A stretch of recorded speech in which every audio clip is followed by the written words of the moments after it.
delusional to think that these people do not know that these prayers and fasting absolutely do nothing to improve Nigeria's trajectory. Yet every new year, we start with these prayers for a better Nigeria. So I'm asking this morning, what more do you want God to do for Nigeria? Because if nations across the world were to argue as to who is God's favorite child, Nigeria will undoubtedly be seen as one of God's favorite children. God gave Nigeria everything, way more natural and human resources than most countries on earth. Arable land, no natural disasters, fantastic weather for agriculture, some of the most brilliant minds on earth. A people with the skills to thrive in any part of the world that we have found. God didn't fail Nigeria one bit. Nigerians failed Nigeria. God gave this nation fertile soil, rivers that flow like veins through the heart of the nation. Nigeria is not lacking in blessings that we need to pray for. It is instead drowning in gross mismanagement. So again, what more do you want God to do for Nigeria as you fast for 100 days? What more is God meant to do for our country? To choose your leaders for you? To help you jail your corrupt politicians? To help you properly utilize all the vast resources that He has already blessed us with? There's almost no nation on the continent that should have been at par with Nigeria in development and quality of life for its citizens. If you think about just the wealth we should have from oil alone, take a look at what other countries have done with their own oil wealth. Think of what the Niger Delta alone could look like if we managed our resources better.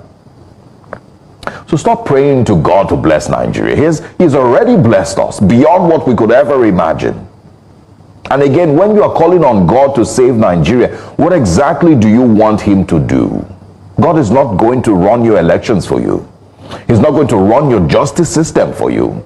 He will not create a better constitution for Nigeria. All of those things were left for you to handle as Nigerians, the best that you could. But instead, we've allowed the worst to rule over us. We've placed tribe and religion over prosperity as a nation. We've allowed the destruction of our institutions by our fellow citizens.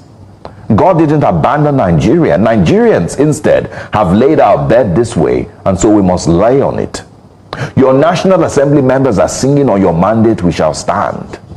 One state governor cannot read his own budget figures.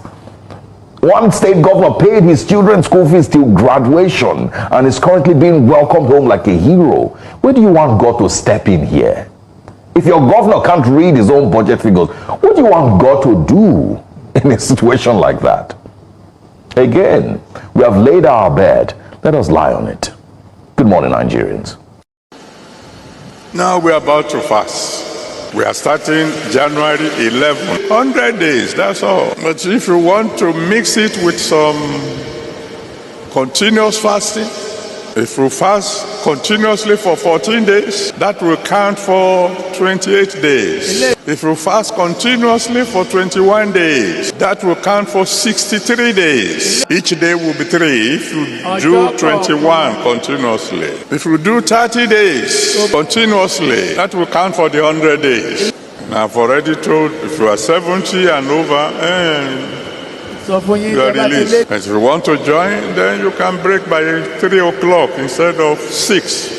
Yeah. You are over 80, you can begin to break by 12 if you insist on joining us. Don't let anybody deceive you into thinking that I have said that because I'm already over 80.